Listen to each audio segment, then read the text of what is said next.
Monday night class.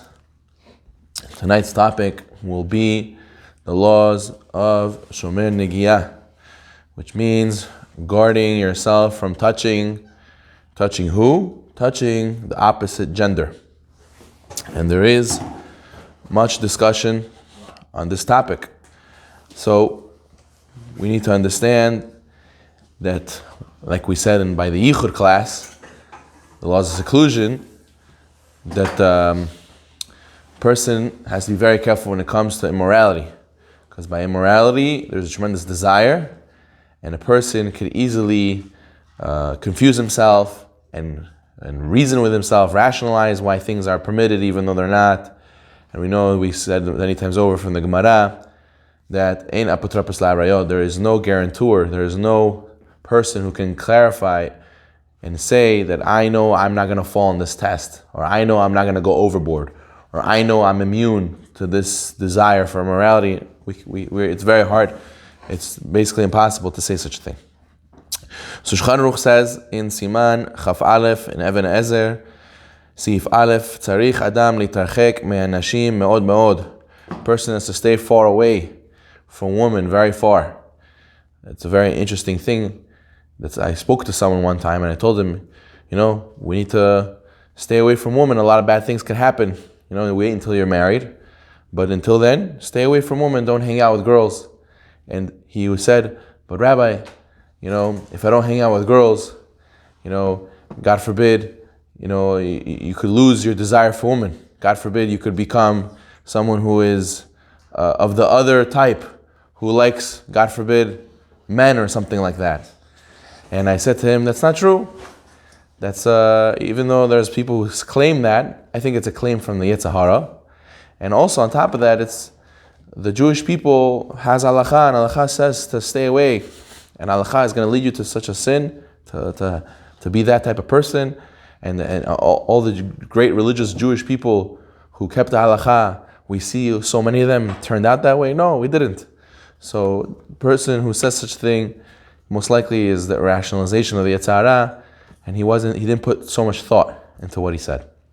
So the Sefer Chinuch writes in this mitzvah of not revealing the nakedness of a eshet ish, the erva, the arayot. One of the forbidden women that a person is not allowed to have a relationship with is a married woman. So the Chinuch writes that what is the reason, what is the root of this mitzvah? He says it's because HaKadosh Baruch Hu wants the world to be full of peace and to work a certain way. There shouldn't be so much confusion and fighting. And if a person was able to go and have a relationship with someone's married woman or married wife, so what's going to happen? He says we wouldn't know who's the father of so-and-so. We wouldn't know who's his parents really. And a lot of times men would get upset. They would say, you're stealing my wife, right? How could you do this? How could you cheat on me like that?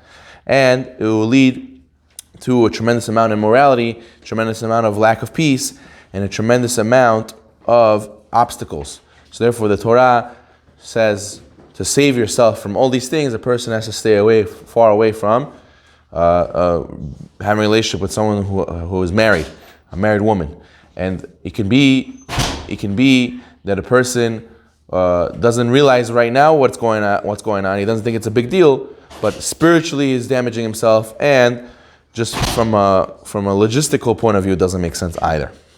So now, when it comes to touching, that's having a relationship. What about touching specifically? So there's a pasuk in the Torah. It says in Sefer Vayikra, Yudchet, pasuk Yutet, chapter 18, verse 19. It says, "Ve'isha benidat tumata lo tikrav legalot ervata."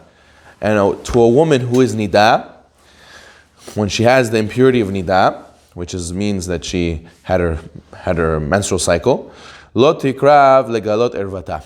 You should not come close and reveal her nakedness. The sages tell us this doesn't just mean to do an immoral act, it means even touching. How do we know that? Because the Sifra says like this. The Sifra says, how do I know that I can't even touch? It says, lo tikrav. Because it says lo tikrav, means don't even come close. So don't even come close means don't even touch.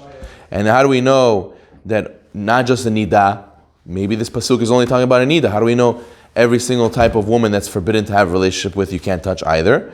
Because it says, bal tikru, bal tigalu. Tamud lomar, lo tikarvu legalot. Ani Hashem, ani ne'eman leshalem schar. So you see that what?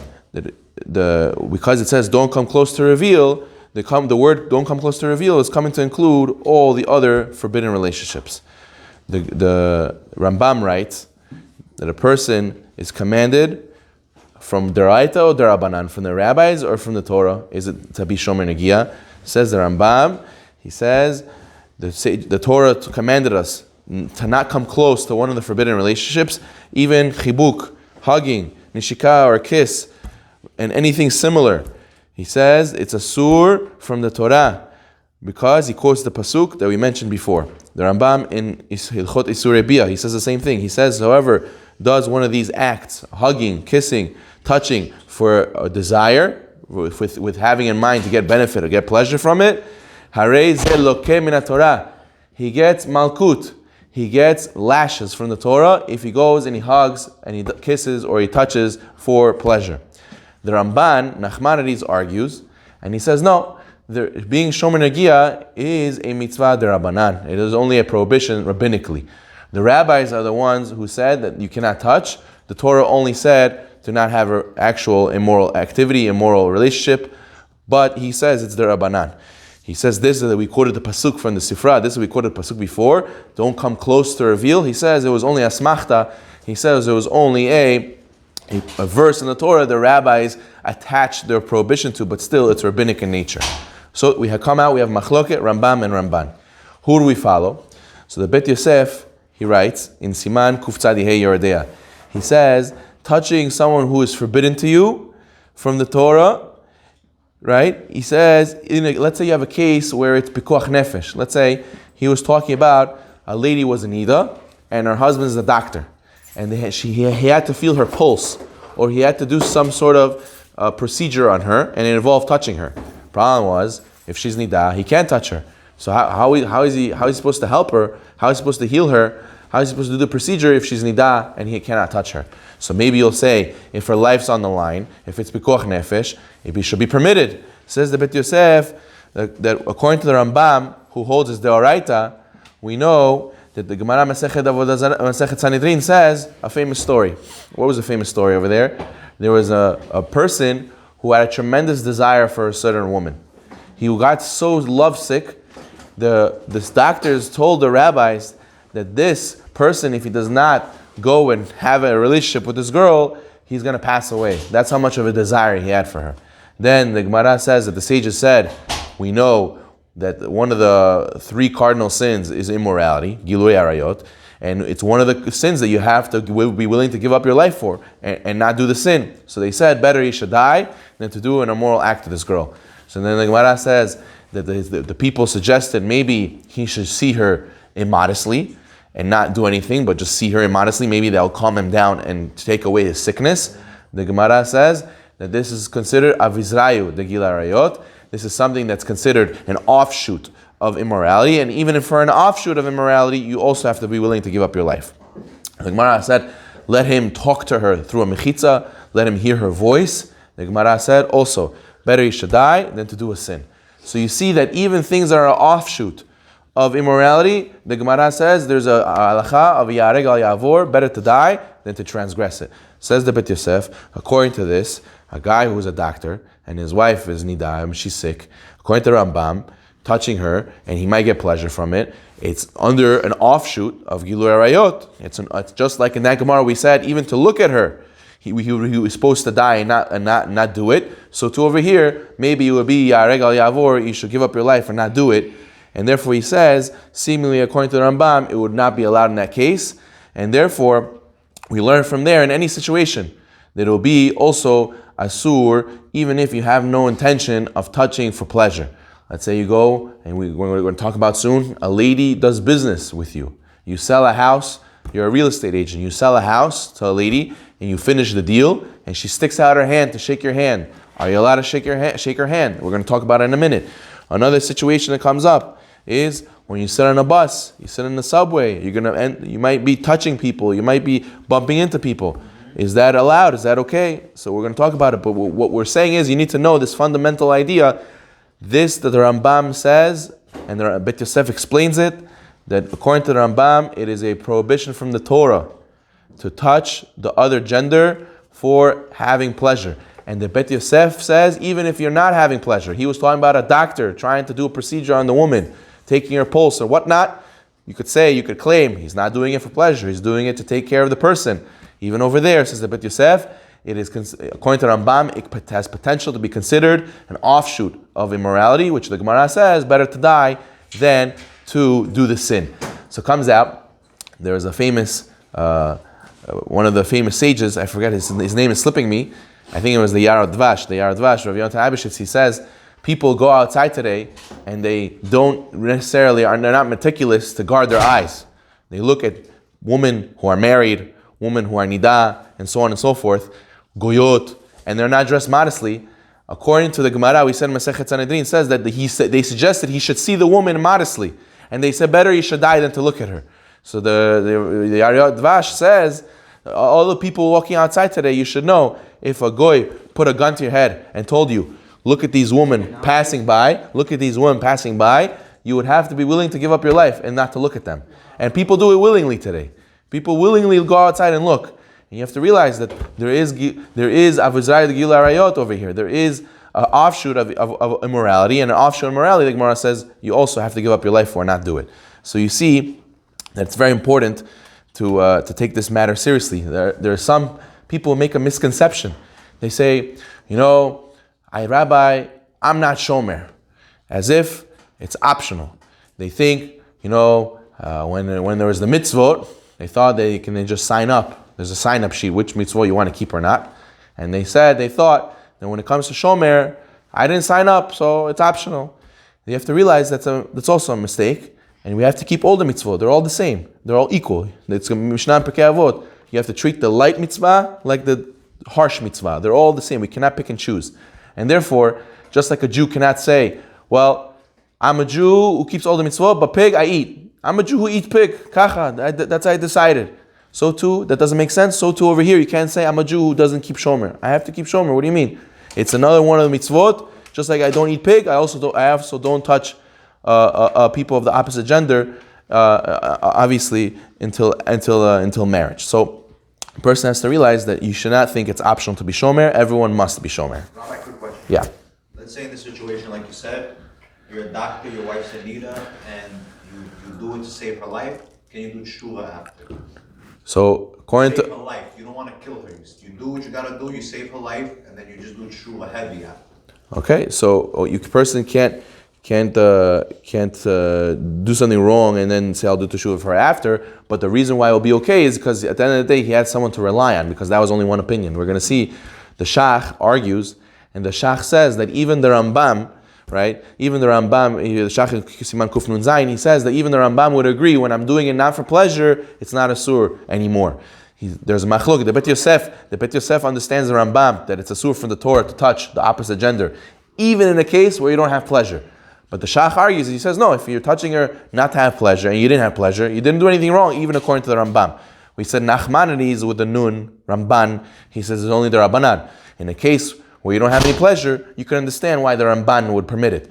But according to the Rambam, who says it's also from the Torah, and even if you don't have pleasure, the Betyosef says seemingly it's a sur, says the Shach, no, the Rambam would agree, in a case where you didn't have pleasure, it will be permitted. So therefore, the handshake for business maybe will be allowed, and maybe the case of the doctor will also be allowed. So it comes out, according to Betyosef, a guy has a doctor, or he has a dentist, or he has a barber, it should all be the same gender. You shouldn't go to a female doctor if you have a choice, right? Let's say a guy, he's going for a checkup. He should go to a checkup to a doctor. Why should a lady doctor touch you? According to Rambam, according to Betyosef, seemingly there's no leniency to let a lady touch you, even though she's not having in mind for pleasure. Or a dentist, the lady dentist is touching your face, touching your mouth, even though she doesn't have pleasure, she's not having in mind pleasure. Still, we said according to Betyosef, it might be a sur according to Rambam. Also, when you have to have in mind that at the end of the day, if a guy's sick and the only person who could take care of him is the specialist who's a lady, or the other way around, the lady This is the one who's the patient, and the man's the doctor, and this is the best doctor, and this is the doctor she needs. Only this doctor can help her, nobody else could. Obviously, you could be more lenient and follow the other opinion because it's a life and death matter, or it's a very serious matter. But if lecharchila, from preferably, what should a person do? He should always work it out. They'll be the same gender. The Bet Shmuel argues on the shach. The Bet Shmuel says no. Either Rambam would forbid it, even in a case where the person didn't have in mind to have pleasure. We have to know that the Betyosef, he is one of the greatest sages that we ever had. I just want to say a few words about him. He wrote the Betyosef, which is a commentary on the Tur. The Tur is one of the first medieval rabbis who took all of the Gemaras and all the Mishnayot, and he took just the laws from them and put them in order. You know, let's say 1,000 years ago, there was no book of halakha. You just open a book and read halachot. There was no such thing. You only had Gemara, you had Mishnah, and you had the commentaries. And if you didn't know all of the Gemara, you didn't know all of the Mishnah, you didn't know halakha. You need to have a rabbi who tells you the halachot. There was no book you could open. Today we are very blessed. We even have English Yaakov Yosef. Even in English you could read the halachot. And some people don't even read that. But we should work on it. We should work on reading that. But one of the first people, great rabbis, was the Tur, was the son of the Rosh, Rabbi Yaakov, the son of the Rosh. He wrote a list of laws. But the laws didn't have sources. They didn't have explanations. So the Betyosef, Rabbi Yosef Karo, who was born in Spain in 1488, he was one of the greatest sages we had. He came and he gave an explanation. Where did this law come from? And what's the source for this? What's the source for that? And he gave a whole long commentary on the Tur, showing how each law, where it came from. And then what he did is he took the Betyosef and he made a huge condensing of all the laws, and he took all the conclusions from his book, and he wrote the book called the Shulchan Aruch, the set table. It should be that a person should come to read this book, he'll feel like it's a set table. He just comes and enjoys, he gets to learn very quickly what he needs to do. That's the Shulchan Aruch that we have today, that we all follow, Sfaradim follow, is written by Rabbi Yosef Karo. Very interesting. It took him 20 years to write the Betyosef. 20 years to write one book. Can you imagine how much patience a person has to have? He's a great, great person. And then he wrote the Shulchan Aruch, and he wrote the Shulchan Aruch. His intention was that you should finish the Shulchan Aruch every 30 days. He says, instead of reading my whole long Betyosef, you'll just read the conclusions I wrote in the Shulchan Aruch, and you'll make a review of it, and you'll finish it every 30 days. Today, even a rabbi who would want to learn every day Shulchan Aruch, it's very hard for him to finish in 30 days. But that was his original intention. But what it came out to be, that his book was so accepted that everyone looked to it for halacha, and there's so many commentaries written on today, and there's so many explanations written on today. But he was very, very well accepted. One second, I just want to say one more thing. Rabbi Yosef Karo, he was an extremely, extremely holy rabbi, and he was a Kabbalist as well. And it was very well known that he wrote a book called Magid Mesharim, where he explained everything that the Magid told him. The Magid was an angel that would come from Shamayim and reveal to him heavenly secrets, and would tell him many, many things, and he would learn with this angel a lot of Torah, and he was one of these people who wrote down everything the angel told him. So you see how of a great sage he was. The sages tell us that the Sfaradim today, we follow the rulings of Rabbi Yosef Karo, and the Ashkenazim, they felt that they left out a lot of rulings that the Ashkenazim used to follow, and the Shulchan Aruch is not necessarily representing their sect of Judaism. So therefore, that's where the Ramah, Rav Moshe Isserlis, he came and he was planning to write a similar book as the Shulchan Aruch. But since Rav Yosef Karo wrote it first, so he decided to write just a commentary, the Shulchan Aruch called the Ramah. So it ends up being the Shulchan Aruch is what we follow, Rav Yosef Karo, the Sfaradim, and the Ashkenazim and their customs are supported by the Ramah, and that's what the Ashkenazim read. Everyone reads, all the Jewish people read the same book called the Shulchan Aruch. It's just the Ashkenazim, they follow the Ramah's customs, the glosses, the commentaries of the Ramah on the Shulchan Aruch. Yeah, somebody had a question. What if you have a chiropractor? Yeah, so over there, if you need to have that one specifically, because that's the only one can help you, so technically you can have a lady. But preferably, if you could go to any chiropractor, you should try to get a male one, because to avoid the problem of Shomer Negiah. The Grot Moshe, Moshe Feinstein, we're going to have questions after. The Grot Moshe, Moshe Feinstein, alav shalom, he writes about going to a subway, going into a bus that is full, and you most likely will bump into ladies, or if you're talking about a lady, she'll bump into a man. they sit next to each other on the seats, or they go into a very busy subway and it's like squish and you have to squish in there, or there's a bus and there's turbulence and there's bumping around and whatnot. So he says over there, he permits it.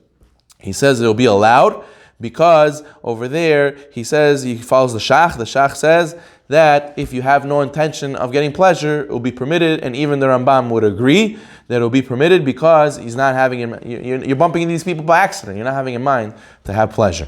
However, Yaakov Yosef over here in the Otzar Dinim, he says even though it's permitted technically to sit next to a lady on a bus or on a subway, on a train, he says, however, the minhag is not to do it, and if you could, to refrain from doing it. Why? It's because we have opinions who say that the Rambam would forbid it, even if you didn't have in mind to have pleasure, and if it's something that you could avoid, it will be better. And he says there's also a problem of pritzut. There's also a problem of looking at someone who's not dressed properly. A lot of times if you sit next to somebody who's not dressed properly, so you could set yourself up for failure for a different sin of looking at immodest things. So therefore, these are a lot of other calculations a person has to have in mind. Another thing that comes up in this discussion is hugging and giving kisses to family members who are not your direct family. And they come to these parties, they come to these events. She's your aunt, your cousin, your family members who are not your father, your mother, your grandmother, and they see you not so often, and they love you, and they want to give you a hug, they want to give you a handshake, they want to give you a kiss. But the problem is, you're a man, she's a lady, and we want to know, would it be allowed, or do you have to get up and say something? I want to give a little bit of a story before. I had a friend who was going to, I said this before, who was going to an interview in a college, and or for medical school, I forget what it was, and the dean was a lady. So in the beginning of the interview, she stuck out her hand to shake his hand to begin the interview, and he said, "I'm sorry, I don't shake women's hands." And he could see that she was getting offended in that moment, like, "Hey, what's going on? Or what's the problem with women?" And he right away said, "You should know, in our religion, women are very, very holy, and you can't just touch women just like that. There's a certain time, certain place when you could touch women. Women are very, very holy. You can't disrespect them like that." And since she felt that women are so precious and important, she calmed down and she didn't get upset. And I think it actually helped him. Actually, she respected him a lot and it helped him in the interview. So it ends up being that there is a way to do everything. There is a way to explain to people that you don't touch and you don't hug and you don't kiss without offending them. A lot of times people are scared to say something because they say, "Well, Rabbi, they're going to call me a fanatic. They're going to call me, oh, I'm not your family. We're not good enough for you. Oh, everyone else hugs me, kiss me. You don't. What's wrong? You have a grudge against me. You have something against me." Person has to know that at the end of the day, just because we get embarrassed, that's not a reason why we should not do mitzvot. And to avoid embarrassment, we have to be prepared and say something good and give them support and don't feel like they're no good. So therefore, the sages tell us, the Prisha writes in the Siman Chaf Aleph, that it really stems from the Gemara, Masechet Kiddushin, Daf Pei Amud Bet. It says that in the Mishnah, a person is allowed to do yichud with his mother, and a man is allowed to do yichud with his daughter. We spoke about this in the yichud class, but there is less yetzara, a man for his daughter, a woman for her son. So therefore, the Prisha writes, based on this Gemara, that a father is allowed to hug and kiss his daughter, and he says even when she gets older, right? He says it will be permitted. However, Yaakov Yosef writes in Otzar Dinim that even when they're older, a father's still allowed to kiss his daughter or hug her. He should not do it in public, though. He should do it only in private. In public, it's better to refrain from hugging and kissing your older daughter. And so to the opposite. Technically, it would be permitted for a mother to hug and kiss her son. And there's no problem with that. But there's no problem with Shomer Negiah over there. But again, the same thing in public, the Yaakov Yosef would recommend not to do it. Now, the Shulchan Aruch writes, what? Why? It looks strange, and if you could avoid showing that affection in public, why not? You shouldn't show affection in general in public. It's something to avoid. It's from a tzniut aspect. What father to a son? Father to a son in a shul. There's a little bit of a halachic discussion, but otherwise there's no problem seemingly. Shulchan Aruch says in Siman Chaf Aleph and Ebenezer Sif Zayin, hamechabek umenashek, someone who hugs and kisses, echad me'arayot she'en libo shel adam nokfo alehem, someone who he usually doesn't have a desire for. Kagon achoto, like his sister, his older sister. Achot aviv, or the sister of his father, his aunt. What is over there? You would think, says Shulchan Aruch, over there, he has no desire for them. He doesn't have desire for his sister. He doesn't have desire for his father's sister, right, his aunt. He says, whoever does this, hugs and kisses them, this is very bad thing to do, very ugly thing to do. V'davar asurhu, it's a forbidden thing to do. Maaseh tipshim, it is the act of fools. She is erva to you. She is someone who's a forbidden relationship to you, and therefore there is absolutely no leniency to go and hug and kiss them. Even though we see so many people doing it, that doesn't mean that it's allowed. He says the only people who are allowed to hug and kiss and they're related is av lebito, father to daughter, em lebena, mother to her son. So anyone else would not be allowed. By sisters, which is the Shulchan Aruch spoke about, we said it's not allowed, and by aunts, and so too the other way around, a woman to her uncle, or a girl to her brother. Over there, the Poskim do say that a handshake or a pat in the back is allowed. Shulchan Aruch here said hug or kiss. That's what he was talking about here. Hug and kiss by sister or aunt to, and niece and nephew. All those cases will not be allowed. He says in the Chokak writes that the sister can hug the brother, or the brother can hug the sister. This is when they're younger than 3 years old. Once they're past 3 years old, over there, a person has to start worrying about this halakha Shulchan Aruch that it'll be asur, because once she's under 3, it's not a question of desire anymore, because she's so young and it's the Shem Shamayim. Now there is a mitzvah to kiss the father and the mother's hands. That's honoring the parents, and they give you a blessing on Friday night. So over there, a person should continue doing that even when he's older. There's no problem of kissing his mother's hand or kissing the daughter, kissing the father's hands, even when they get older. But the like I said before, the Betyosef says better not to do it in public. Now, what about grandparents? Grandparents have the same status as a mother and a father. Like we said in the Yichud class, you're allowed to do Yichud, the mother and the son in the same house alone. It's also allowed for the grandmother and the grandson to be alone in the house. So too with hugging and kissing. You're allowed to hug and kiss your mother. You're allowed to hug and kiss your babulia and even the next generation up. And so too the grandfather to his great-granddaughter. Now, what about shaking hands? Shaking hands in a business discussion or in a public situation where it's a stranger or it's someone not related to you. Over there, the Sefer Hasidim writes that he writes like this: Lo yitaka Yehudi yado bekaf hanochrit. A person shouldn't shake the hand of a non-Jewish lady. V'lo nochrit bekaf ish Yehudi, and a non-Jewish lady to a Jewish man, and so to the opposite. And he says even if it would be wrapped in a cloth, even if you would wear a glove, he says also this is also forbidden. Even Rav Moshe Feinstein, who permitted sitting on the bus and sitting on the train, he says handshakes will be not allowed. He says why? He says by a bus and a train, it's very easy. You could believe a person who says, "I'm just sitting on the train. I'm just going on the bus. I'm not having in mind have pleasure at all, and it was all by accident." But a person who's going out to give a handshake, and the whole handshake is what? What is the point of the handshake? I didn't see you in a long time, my dear nephew, or my cousin. I want to reunite with you. I want to come close to you again. So the whole idea of the handshake is to come close, is to show love for the other. So a person, it's very easy for him to have desires in that situation as well. So even the Ragot Moshe, he doesn't permit to do a handshake with a stranger, with a goya, with a relative like a cousin or an aunt, or in all those situations, it will be prohibited to extend a handshake. So a person goes to a party, he has to be prepared and explain to people who would come to him and give their hand or want to hug. You have to give them a nice bow. The Bukharians, they did it right. They always give this bow. They said when it comes to the times of the temple, you're going to have to keep the laws of purity. We're going to have to make sure and we don't eat things that are tameh or not touch people that are tameh, impure, because you have to be pure when you go to the temple. So, a lot of times you're going to meet somebody and he's going to be, let's say he's impure, and you don't want to touch his hand and become impure because you're going to the temple right now. So what are you going to do? He's going to say, what are you going to say? So the Bukharians, they did it right from the beginning. They always give the hand on the heart and the bow, and they were Yotzei Yedei Chova. My Rabbi, Rabbi Wolkin Alav Shalom, my previous Rabbi, he used to say that sometimes the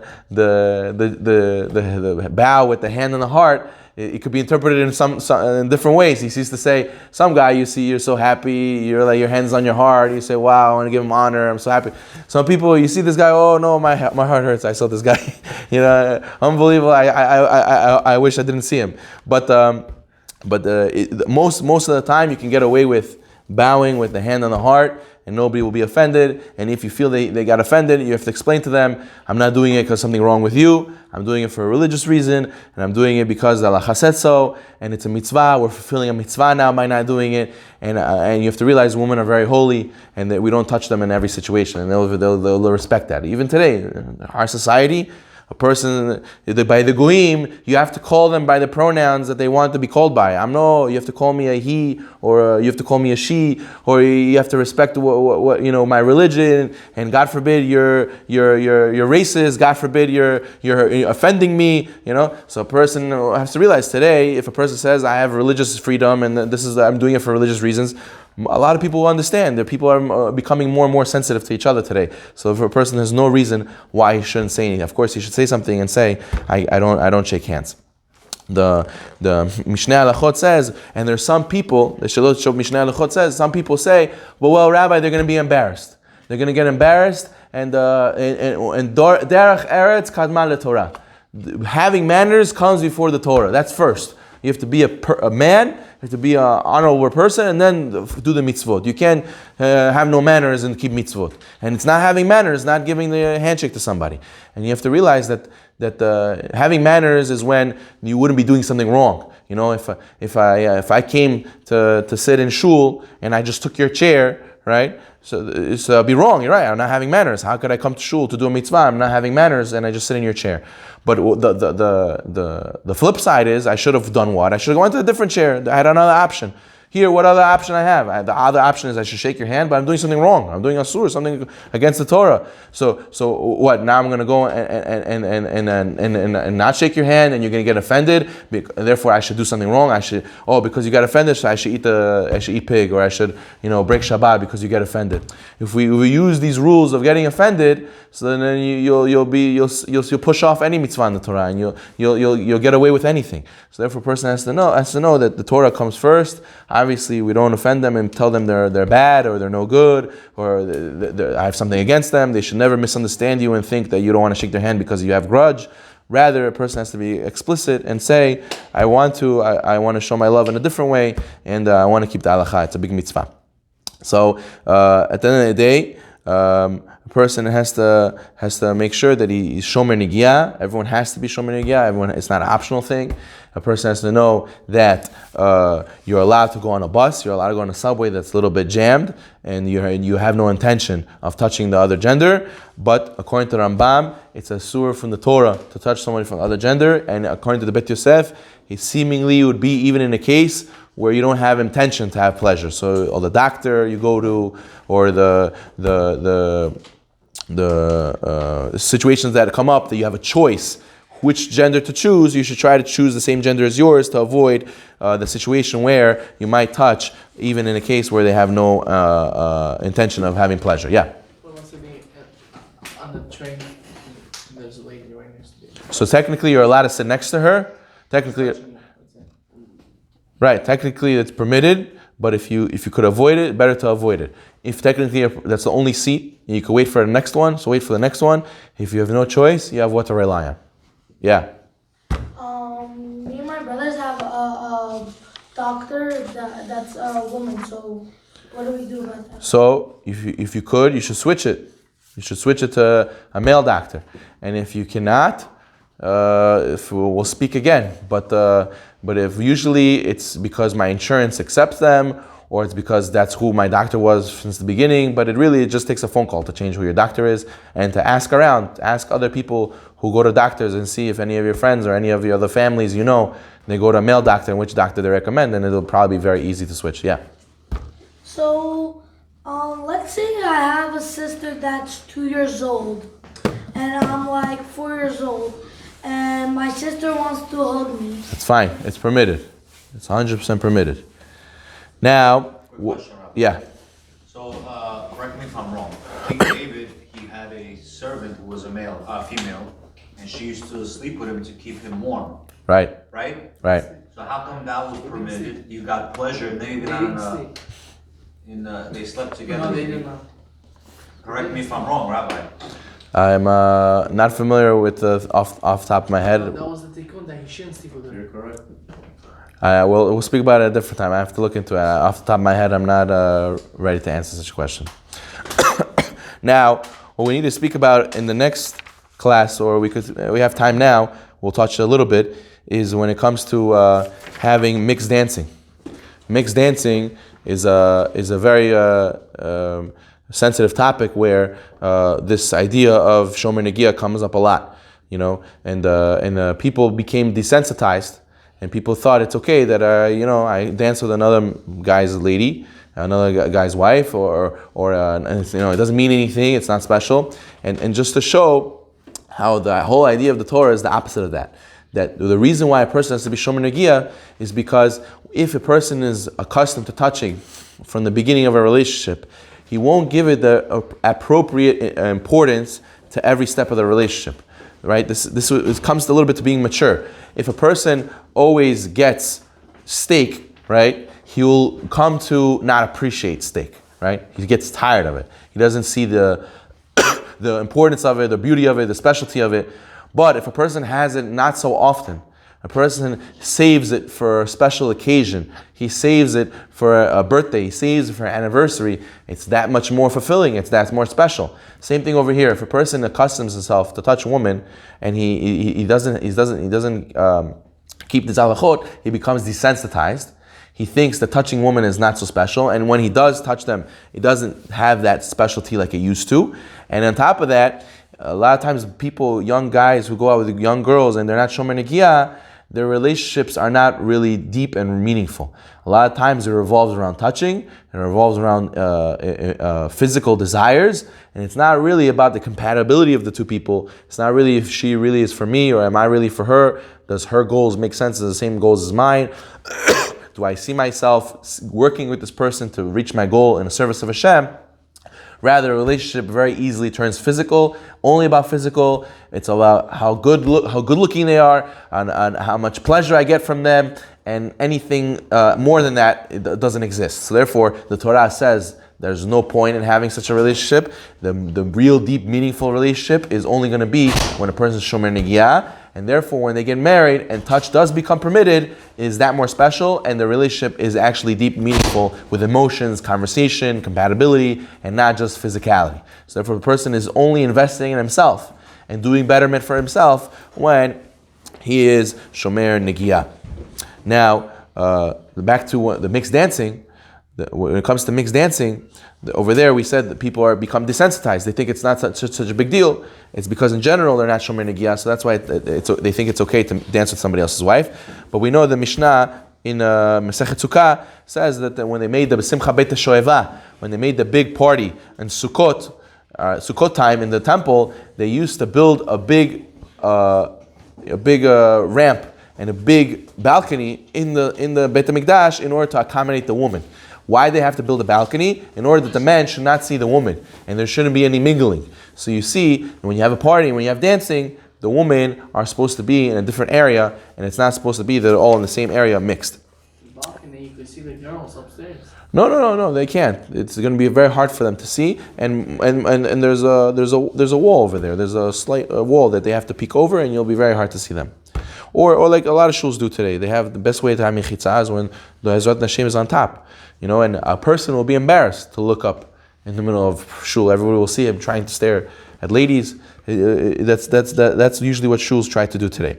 So a person has to know that going to these parties, obviously mixed dancing is not allowed. All these things that the men touching other people's wives, this is preposterous, which is not allowed. Everyone has to be Shomer Negiah. But the Shulchan Aruch tells us that a person is not allowed to even wink or even make gestures which are inappropriate to someone who's ervat, who's forbidden to you. So all this dancing and all this conduct with somebody else's wife is totally inappropriate, even if they're not touching, because they're trying to hint or they're trying to bond with another through this inappropriate way, which is not permitted in halakha at all. So therefore, a person should not be around such a thing. A person is going to a party and there's going to be mixed dancing. There's no reason a person should stay there, and he shouldn't say, "Oh, I'm going to sit in the corner and not participate. I'm going to be with my friends. I'm not going to be in the mixed dancing." There's sins happening right in front of you. It's very hard to not participate. It's very hard not to look. A lot of them are dressed immodestly most of the time. And so a person is not a place the person should stay. If he has to go to such a party, it's recommended to go to the chuppah and leave. He shouldn't stay for the mixed dancing. And a lot of times in shuls, you have even shuls that have halls. And the halls, they rent out to people, and the people end up doing mixed dancing over there. And a person has to know that wherever there is guarding of their morality, there is holiness, says the Mishnah in Pirkei Avot. So you can deduce the opposite. When there is no guarding from immorality, there is no holiness. So the person who prays in that shul, a person who goes to that shul, he has to know if they permit mixed dancing there, they're taking away from the holiness of the shul. They're taking away a holiness from the place. And a lot of times there's a ark right there. The Torah is sitting right there, and this is happening. So it's a big affront, a big offense to the Torah and to the shul. This is the house of Hashem, and a person has to know that he should not ever be a person who goes to a shul and promotes such a thing. He should make sure never to participate in such a thing. And it starts with us. Once we start being careful about these things, slowly but surely other people will say, look, and he's Shomer Negiah, and he doesn't go to mixed parties, and look, he's a normal guy, he's not a fanatic, he's a happy guy, he could have parties in a kosher way, he could get married, and he could have a relationships in a normal, healthy, kosher way, and it'll be an example for everybody else, and everyone will get chizuk, and it'll spread like wildfire, B'ezrat Hashem. So just to end off, the back to the father and the daughter. The father and daughter are allowed to hug and kiss each other, but the mother and the son, but the aunt and the cousins and the sisters, the older sisters above 3, we said over there it will be asur to hug and kiss them, because we said it's over there inappropriate, and there is slight desire for those people. Therefore, a person has to shomer negiah over there and make sure not to offend them. Baruch Adonai Olam. Amen. Amen. We have Rabbi. No, we do not. I don't believe so.